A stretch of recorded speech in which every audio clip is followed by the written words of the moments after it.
Thursday was an off day for the Orioles, but that is the last off day of the season. 20 games in 20 days starts today, and we will preview a huge three-game series for the Orioles in Toronto against the Blue Jays. And then we're going to be joined by Brendan Mortensen of MASN All Access to talk all things O's. Little Orioles reset on their final off day of the season. But that's all coming up on this episode of the Locked On Orioles podcast.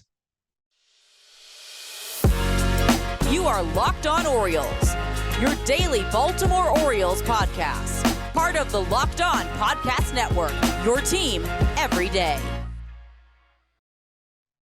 Hey there, Orioles fans. Today is Friday, September 16th, 2022, and welcome back in to the Locked On Orioles podcast, part of the Locked On Podcast Network, your team every day. As always, I'm your host, Connor Newcomb. And coming up on today's episode, we're going to get you ready for a huge series, previewing three games between the Orioles and the Blue Jays in Toronto. Then we're going to be joined by Brendan Mortensen over at MASN All Access. He is going to join us to talk all things Orioles, kind of reset the season and look ahead to these final 20 games in 20 days. We'll talk about what the O's need to do in their final 20 games to get into the postseason. We'll talk about which hitters need to step up to get this offense going. We'll chat about how the rotation is going to look moving forward, whether Grayson Rodriguez maybe holds a spot in that starting rotation at some point. And then we'll talk about the O's bullpen and who besides Perez, Bautista, and Tate need to step up for the Orioles. But that's all coming up on this episode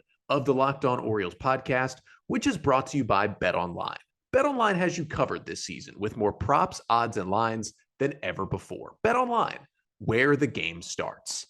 So we start here on this episode with a quick preview of what is once again the biggest series in 6 years for the Orioles. They head to Toronto for a three-game series with the Toronto Blue Jays. Now, I am recording this here on Thursday afternoon. Of course, the Rays and the Blue Jays do play another game in Toronto today. Now, so far in this five-game series, Toronto has taken 3 of 4 from the Rays. So if it's another Toronto win, the Orioles will be 3.5 back of Tampa and 6 back of Toronto heading into this series. If it is a Tampa win, if they can end up getting 2 out of 5 in the series, the O's would be 4.5 back of Tampa at the moment, and they would be 5 back of the Blue Jays heading into this weekend series. But of course, these three games are huge because if the O's could sweep the Jays, well, they are right back into the thick of this race. If they're swept by the Jays, the Orioles season is pretty much over. There's no more playoff chances if they lose all three. If they lose 2 out of 3, you're kind of on life support. If you win 2 out of 3, you still put yourself in a pretty solid position coming home. So that's what we're looking at in these games coming up this weekend in Toronto. And it all starts here tonight on Friday night. Now, here is your PSA. Tonight's game for the second time this season is only on Apple TV+. You will not be able to watch the Orioles game on MASN, but do not fret. On any streaming device, on your phone, on your laptop, on your smart TV, you do not need to pay to watch this Apple TV Plus game. Now, if you already pay for Apple TV Plus, the streaming service, perfectly fine. You got the game right there. If you don't, all you need to do is either download the Apple TV app on your phone or on your streaming device or on your smart TV, or go to the Apple TV Plus website. And as long as you make a free account, you will be able to watch tonight's game for free on the Apple TV Plus broadcast, which looks like should have, once again, Melanie Newman, our own, on play-by-play in that one. So again, all you need to do is sign up, make a free account. You don't have to pay to watch tonight's game between the Orioles and the Blue Jays. And the pitching matchup in tonight's game one, well, we know Jordan Lyles is going to go for the Orioles. And we hope Jordan Lyles is back to 100% health because remember, he was supposed to pitch game 2 of the doubleheader last Monday against Toronto, but came down with that stomach bug, was sick, had to be scratched from the start, and did not start until Saturday against the Red Sox.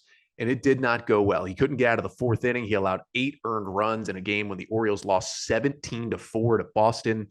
Hoping he is fully healthy finally and will be good to go. The Blue Jays listing TBA as their Friday night starter. And a lot of that has to do with the fact that the Blue Jays this week did not have an off day and played 5 games in 4 days in Toronto against the Rays, including a doubleheader on Tuesday. Now, what that means is it takes a lot of guys out of the running to start this Friday night game. Kevin Gausman will not be the starter because he started the Thursday game for Toronto. Mitch White will not be the starter. Of course, the Orioles roughed him up last week. He has pitched too recently to go in this game. And Ross Stripling will not be the starter because he was the Wednesday starter for the Blue Jays. So really, they have 2 options. Option number 1, well, really, they have 3 options. One option is start Yusei Kikuchi, the left-hander who has really struggled recently, and the Orioles have hit him well. I think they're kind of hoping for Kikuchi. Option 2 is they do some sort of bullpen game. And option 3 is they call up a young starter from AAA and go for it on Friday night. So a big chance, if Lyles is healthy, for the O's to take game 1. But then the big guns come in Saturday and Sunday. Starting with Saturday, Kyle Bradish will be the starter for the Orioles. Course did not look great in his last start against Toronto. That was back last Tuesday. Did not get an out in the 4th inning. Orioles had to go to the bullpen big time to get that victory in that game, but the Jays roughed him up a bit. Jose Barrios, the right-hander, will be the starter in that one for Toronto, and he's had a little bit of a rough season, but he pitched okay against the Orioles in that doubleheader last Monday. 6 innings, 2 runs, 8 hits, 2 Ks, and 2 walks. The Orioles had a lot of hard hit balls in that game, but seemingly all of them went to fielders. That was in game 2 of the doubleheader. So hopefully they hit him hard and get a little luckier in this one. And then the Sunday game, Dean Kramer will be back to the mound to start. Of course, he just started Tuesday night in DC, went 5 innings, 3 runs. But because the off days on Monday and specifically the off day Thursday, you can kind of push some other guys back and get Dean Kramer right back out there on Sunday. Kramer will match up with Alek Manoah, who will be the starter for the Blue Jays. And Manoah just absolutely dominated the Orioles back on last Wednesday night to clinch that 4-game series in Baltimore. Went 8 innings, allowing just 1 run on 3 hits, 5 Ks, and a walk for their star right-hander. Orioles will try to get to him again on Sunday. But that's what biggest series of the season, once again, looks like for the Orioles. But we want to talk more about that series and talk more about just these final 20 games in 20 days for the Orioles. So joining us coming up next is Brendan Mortensen of MASN. You will see him on the MASN All Access podcast with Paul Mancano, covering the Orioles, does just everything under the sun over at MASN. And Brendan is going to join us to talk about these final 20 games in the year for the Orioles, what they do with the starting rotation, who need to step up in the lineup, in the bullpen, and how many wins the Orioles need to get to the postseason. And listen, the odds aren't great on the Orioles getting to the postseason, but it can still be done. And if you want to take some odds on the Orioles to get to the playoffs and try and cash in a bet there, betonline.net is your number one source for all your MLB betting down the stretch and into the postseason. But it's not just Major League Baseball. Of course, it's football season. NFL Week 2, college football Week 3 coming up this weekend. And BetOnline is also your top spot for all your pro and college football betting needs this season. Find all the latest league developments, game matchups, news, and podcasts every single week of the football season. And they've got all your sports wagering info, including live betting. You can bet on esports, and you can check the scores of your favorite teams and the biggest games as well. So head to the website today or use your mobile device to learn more about the trends and the action at BetOnline, where the game starts. All right, so we are pleased to be joined by Brendan Mortensen back on the podcast. Of course, he of MASN All Access and covering all things Orioles over at the network. And Brendan, first of all, thank you so much for coming back onto the podcast. Yeah, thanks so much for having me, Connor. Always happy to talk Orioles baseball. And we have you on to kind of take a look at where the Orioles are right now and how they're going to finish, because we sit here on Thursday afternoon. This is the final off day for the Orioles. 20 games in 20 days to finish the season. So essentially, it's kind of the last time to regroup and take a look at where this Orioles team stands. 4 games behind the Rays at the moment, 5.5 back of Toronto in the wild card race. And I kind of did want to start there, actually, because although the Tampa team is currently in the final spot, just 4 games behind them, it's tough to chase the Rays because A, you don't play them anymore, and B, essentially the deficit is 5 games because there's no more game 163s. The Rays won 10 of 19, which means they have the tiebreaker.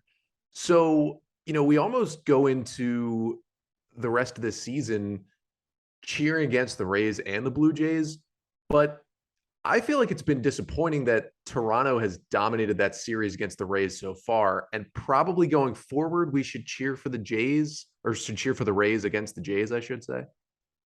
Yeah, I mean, I think in general, you just hope that both teams lose and that the Orioles are able to gain some ground. But obviously, when you're looking at the rest of the Orioles' schedule, you have 6 games remaining against the Blue Jays. So obviously, if you took 4 of 5, or excuse me, 4 of 6, 5 of 6, that puts you in a really good position. So it's a little bit easier to hope that the Blue Jays lose, and then you can take advantage of those 6 games and pair them losing with your success against them.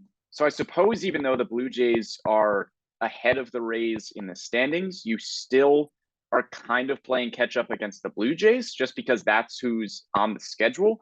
But again, you just kind of hope that both teams lose and that things fall the right way for you. Yeah, we talked about this on the podcast last week, looking at kind of the schedules of each wildcard team remaining.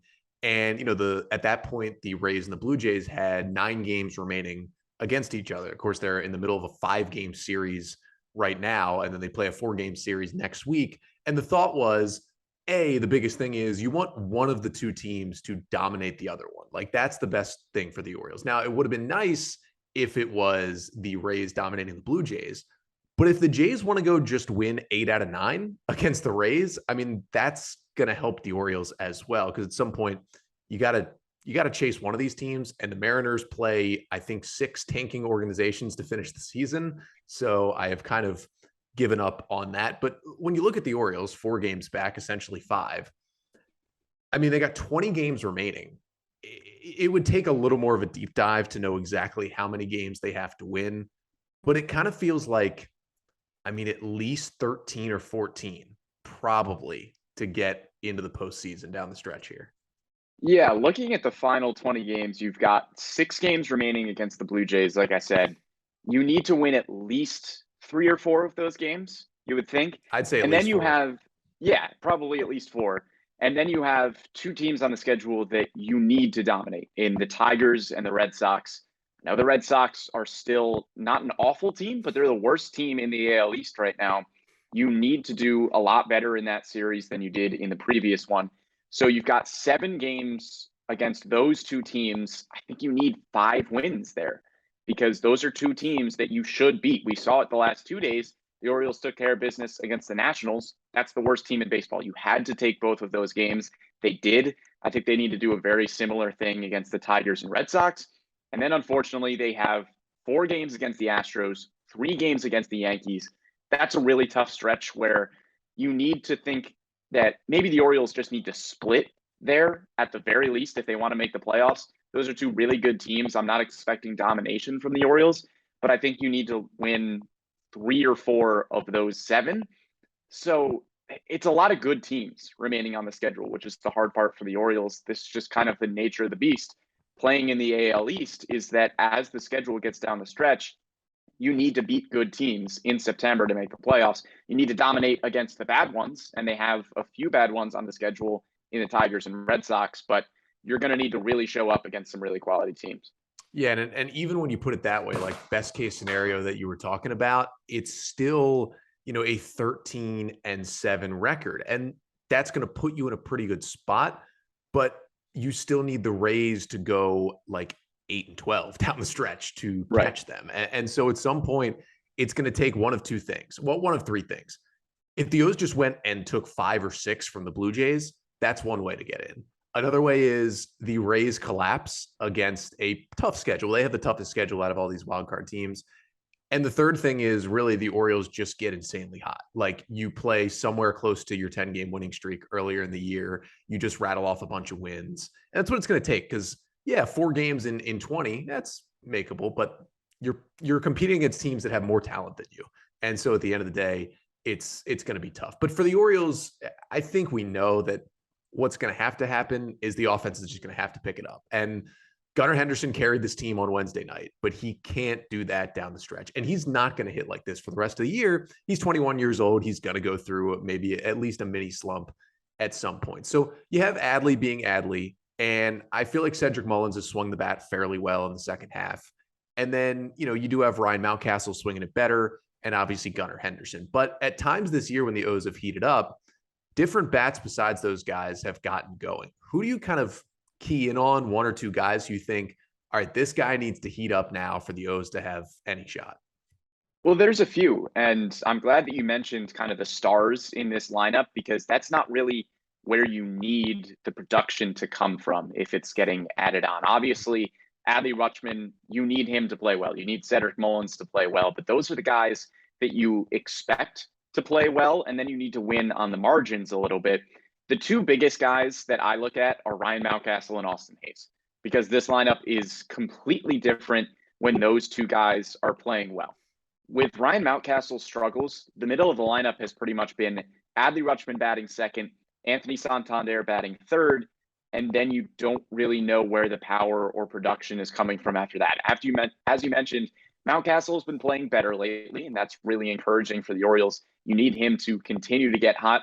Austin Hayes has been playing a little bit better lately. Granted, it was against the Nationals, but that's still a good sign. The middle of the lineup is completely different when Ryan Mountcastle and Austin Hayes are playing well. So those are the two main guys that I'm looking at. And then towards the bottom of the lineup, Ramón Urías hasn't been great in September. He's got 2 extra base hits this month. And you've got to be looking for offensive production from him if he's going to be your consistent starting second baseman. It looks like Rougned Odor is dealing with an injury, but Brandon Hyde has been playing Ramón Urías at second base with Gunnar Henderson at third. So if Urías is going to be your consistent second baseman, you need some more offensive production from him. And then Jorge Mateo has just really not been hitting well. He's hitting 177 in September. He had a home run last night, so hopefully that's a good sign of things to come.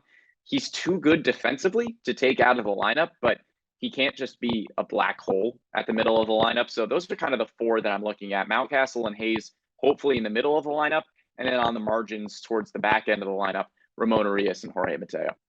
Yeah, I've kind of keyed on, I think, specifically on Ramón Urías. I think he was really good when the Orioles were streaking, when they were playing well.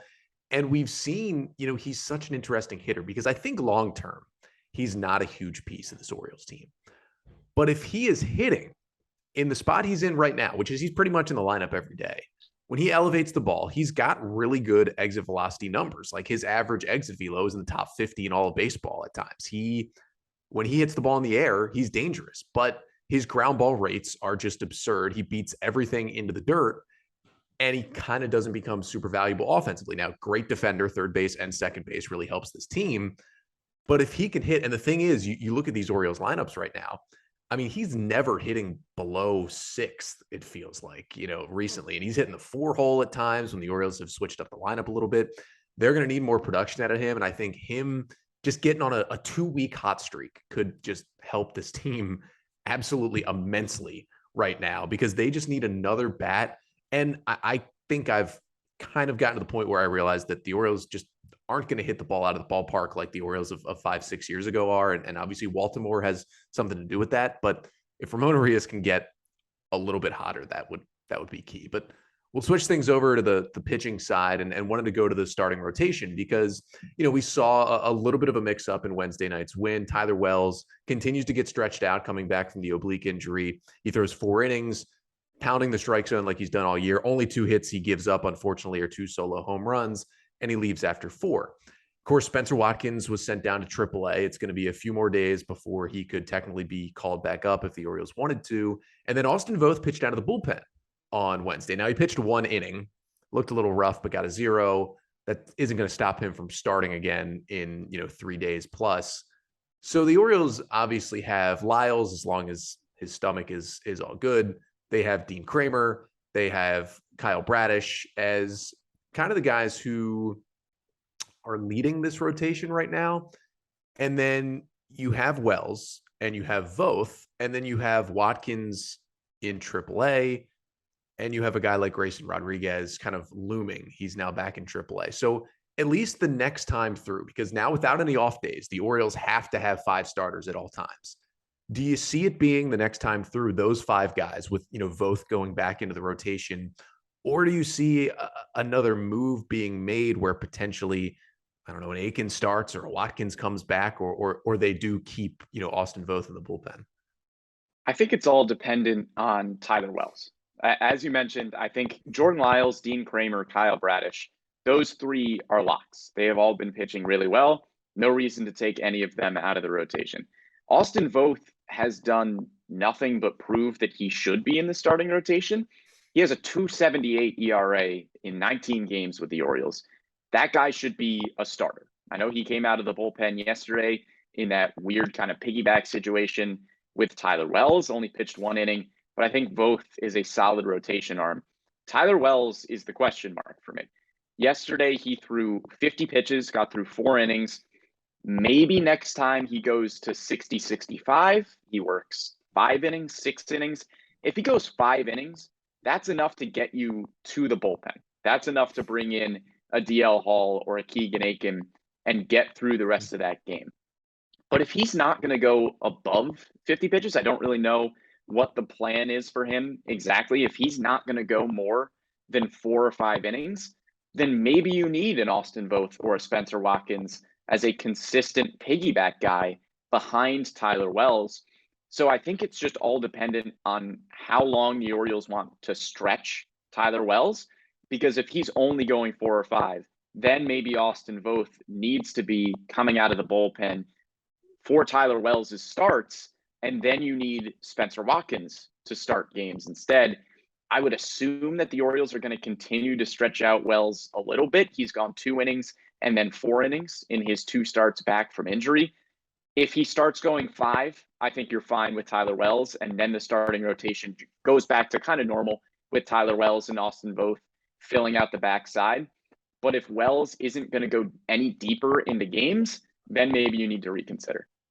Yeah, and they do have a little bit of leeway because of the off day on Thursday. So, like, for example, Dean Kramer, who pitched Tuesday, could, theoretically pitch Sunday's game on regular rest. Now, that would obviously, skip a guy in the rotation or whatever it may be, but he could do that. And the off days Monday and Thursday of this week really give you some leeway for the next 4 or 5 days. Then you get into the crunch. And here's the other thing. Mike Baumann is here as well. And he's sitting in the bullpen right now, and he hasn't been used since the O's called him up on Sunday. But he obviously started, game 1 of that doubleheader last Monday against the Blue Jays. So he's an option. I think it's good that the O's have options. The issue is, even if they were to dip back into a Watkins or dip back into a Bruce Zimmerman or go back to a Mike Baumann or if something really happened and they felt the need to go to Matt Harvey for a start, they do have those options there for them if they want them. The issue is none of them are like, let's go get them. And none of them bring the upside that potentially Grayson Rodriguez would bring if he gets added to this rotation. Now, the plan is he's going to start in Norfolk at some point this weekend, I believe. The schedule would have, if he pitched through the end of the Norfolk season with the Tides, which ends a week earlier than the Orioles season, he could make 1 start or potentially 2 relief appearances in an Oriole uniform in those final 2 series at the Yankees and home versus the Blue Jays. If he's healthy and the pitch count continues to go up without any issues, would you, if the O's were in it, they head to New York with 6 games left and they're in it, would you say, Grayson, you're starting, Sunday in New York, that's the only time we're going to use you? Or would you say, Grayson, let's use you twice out of the bullpen, maybe 3 times out of the bullpen, and let you really throw 100 and see what you can do?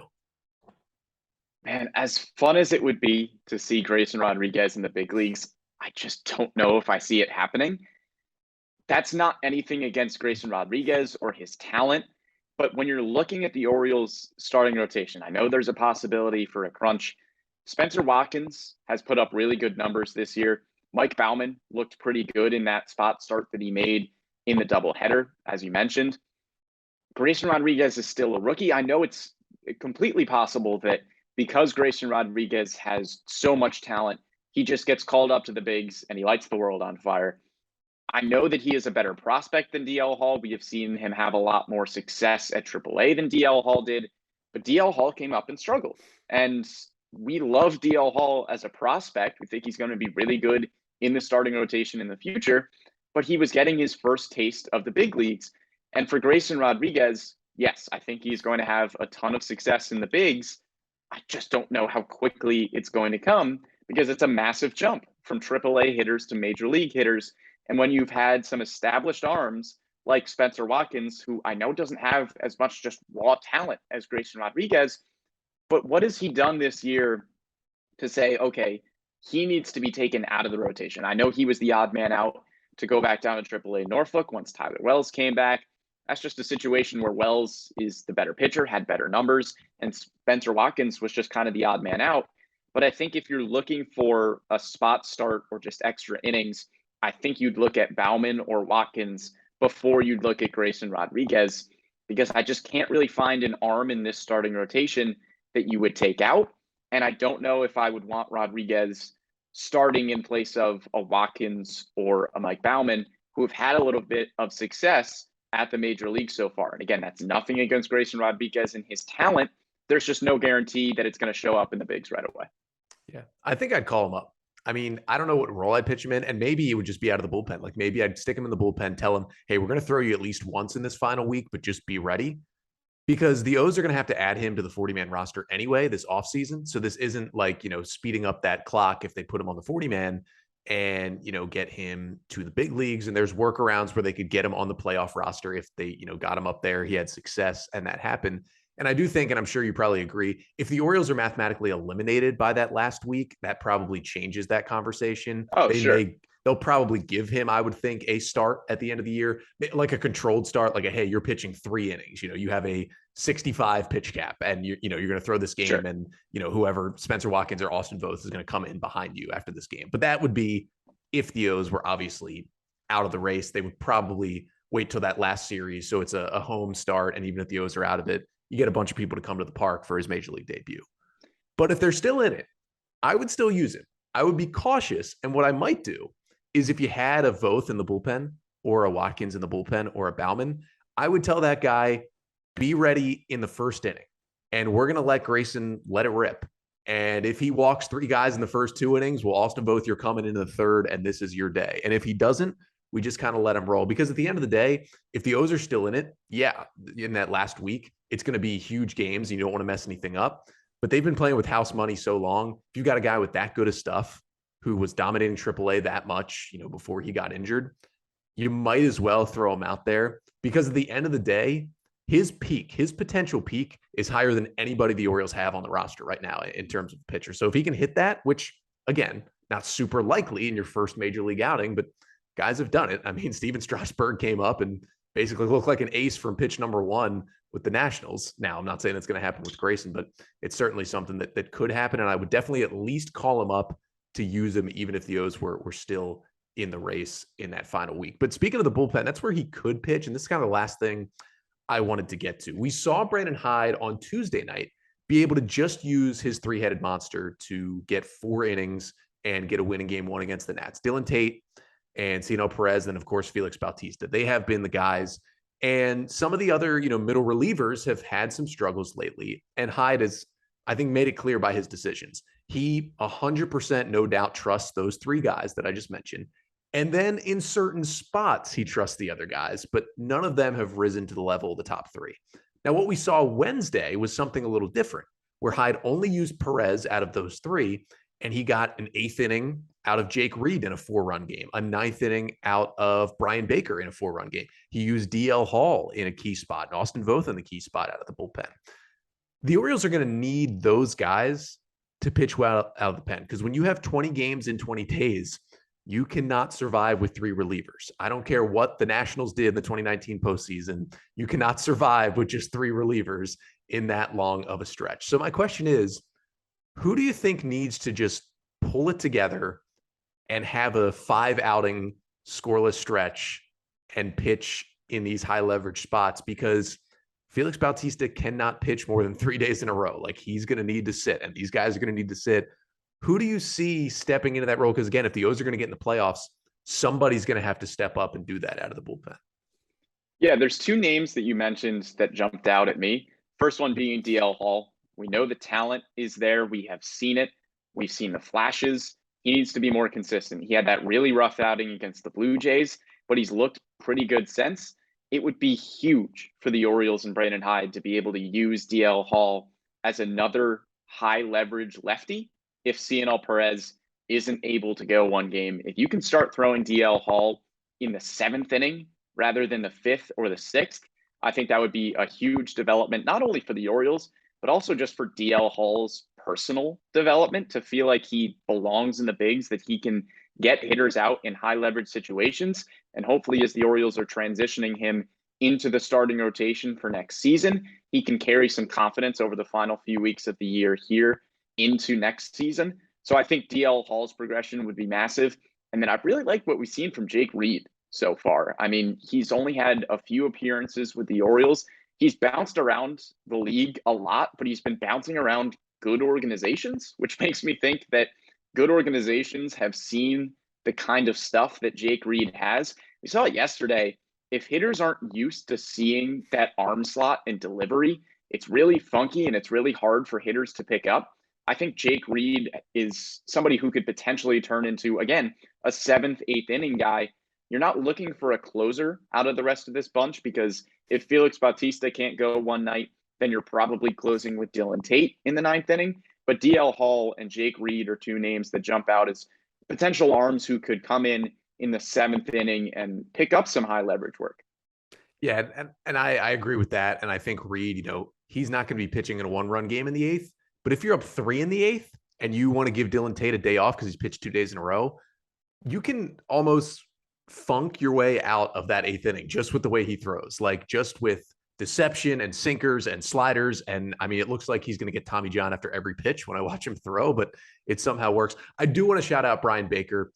I know he is a person that causes a lot of turmoil on Orioles Twitter. The most hated reliever on Orioles Twitter right there. Yes, but at the end of the day, Ano Saris over at The Athletic does he has his stuff plus rating, which basically just looks at like the stuff in terms of velo and movement that's coming out of a pitcher's hand. Doesn't really include command. And that's why there's some pitchers that rank highly on that metric that you're like, that guy has an 8 ERA because he walks 7 batters per 9. But number 1 on the Orioles is DL Hall. Number 2 is Felix Bautista. And number 3 is Brian Baker. And those 3 are really close in that stuff plus rating. And then there's a drop off to the rest of the Orioles. The reason why is Brian Baker can throw 100 miles an hour with a devastating changeup that he just hasn't found out how to command. But he commanded that pitch pretty well in the 9th inning, closing out the win on Wednesday. And Brandon Hyde has made it clear. His number 4 reliever right now is Brian Baker. And whether or not the fans like it, the fact that he pitched the 9th inning last night, he's pitched the 8th inning, and he pitched the 8th when Felix Bautista was unavailable back on Friday against the Red Sox. So if Hyde at least trusts him in that number 4 spot, he's going to get some big chances down the stretch. And if he can just channel the kind of, May and June Brian Baker that we saw, that could just be huge for the Orioles. But either way, I mean, they're going to need somebody to do it. Yeah, and I mean, the Brian Baker thing is funny on Orioles Twitter, because I feel like it has taken such a short amount of time for a lot of Orioles fans to get really spoiled about how good this bullpen has been. I mean, fans on Twitter will kind of moan and groan if a Brian Baker or a Joey Crable comes into a game. Brian Baker has really not been that bad as fans are making him out to be. Joey Crable, I think, has an ERA in the 2s right now. Joey Crable has been a really solid reliever this year. Talent-wise, this was not a top 5, top 10 unit coming into the season, and they're pitching like it. And when Brian Baker comes in with an ERA just over 4, which is not bad for a reliever, fans seem to moan and groan about it when he has been a pretty solid reliever this year. I think if Brian Baker is on the 2020 Orioles or the 2021 Orioles, we're looking at him way differently. So I think fans as a whole, let's not get too spoiled with how good this Orioles bullpen has been. Just because he doesn't have an ERA below 2 like Felix Bautista doesn't mean that he's not a reliable and a valuable arm out of this pen. Yeah, for a team that used guys like Cesar Valdez and Cole Sulser and Tyler Wells as their closers, Brian Baker 100% would have been the closer on this Orioles team last year. Like Absolutely. At some point, he would have closed games. Like, there's no doubt about it. Without a doubt. But let's finish up here. The Orioles have 20 games left. They currently sit at 75 and 67. I'm not going to make you predict if they make the playoffs or not, because that honestly has a lot to do with what the other teams do when they're not playing the Orioles. Give me a record. Do the Orioles finish with a winning record, and how many wins do you think they finish with in these final 20 games? Well, look, I think the record that I came to that they need to get to if they want to make the playoffs, I think you need to go at least 86 and 76. And I don't know if you're going to get quite there. I'm looking at like 84 and 78. I think that's a realistic end of the season here for the Orioles. I think it's a good rest of the season for the Orioles. It probably just misses the playoffs, but I think 84 wins is my guess. I'm gonna take that 86 and 76. I think that puts them 11 and 9 in the final 20. You can go over 500 in this stretch. You can clearly get over 500. And at the end of the day, what I want is for the O's to still be in it come Monday, October 3rd, when they return home to start that final 3-game series with the Blue Jays. If they don't get in, if they get eliminated that Monday, they get eliminated that Monday. But if we can have a series at Camden Yards for at least one game where the team is in playoff contention for the final 3 days of the regular season, I think 86 wins, or at least if you were around 86 on that Monday, would at least make that game matter. I think the yard would be rocking. Again, I don't think the playoff hopes are great just because you have to do a lot of rooting for other teams. And listen, you have to destroy the Blue Jays, and they are hotter than anybody right now. So that's going to be really, really tough to do. But Brendan, it should be fun down the stretch. I think this O's team has shown like they need to go 7-13 to get a winning record down the stretch. I think they can do that as well. And that is just a huge step forward for the O's, but it should be fun covering this team for the final 20 games in 20 days. It's certainly going to be a sprint. Yeah, absolutely. I mean, they could win 5 of the next 20, and this season is still a colossal success given what the expectations were for this team moving forward into this season. The fact that we are sitting here on September 15th talking about how the Orioles can potentially make the playoffs over the final 20-game stretch, that's pretty unbelievable for this team. Well, Brendan, thanks again for joining us. I'm sure I'll have you on again later this year in the offseason, but let everybody know where they can find your work over at MASN as well. Yeah, make sure you're following MASN Orioles on all of your social channels. I am at Brendan Morty personally, but I'll be putting out content on at MASN Orioles, Twitter, Facebook, YouTube. You can find our podcasts. You can find our digital content. You can find live shows. Anything Orioles you can find on MASN Orioles on all your social platforms. Goodness, words are hard. So we thank Brendan Mortensen of MASN for joining us. That is it for the week here on Locked On Orioles. We'll be back on Monday, and we will recap what, could be a series that puts the O's right back in playoff contention. It could be a series that knocks them completely out. 3 in Toronto this weekend. I'll be back Monday to recap the weekend series against the Blue Jays. But until then, that's Brendan Mortensen. I'm Connor Newcomb, and this has been the Locked On Orioles podcast, part of the Locked On Podcast Network. Your team every day.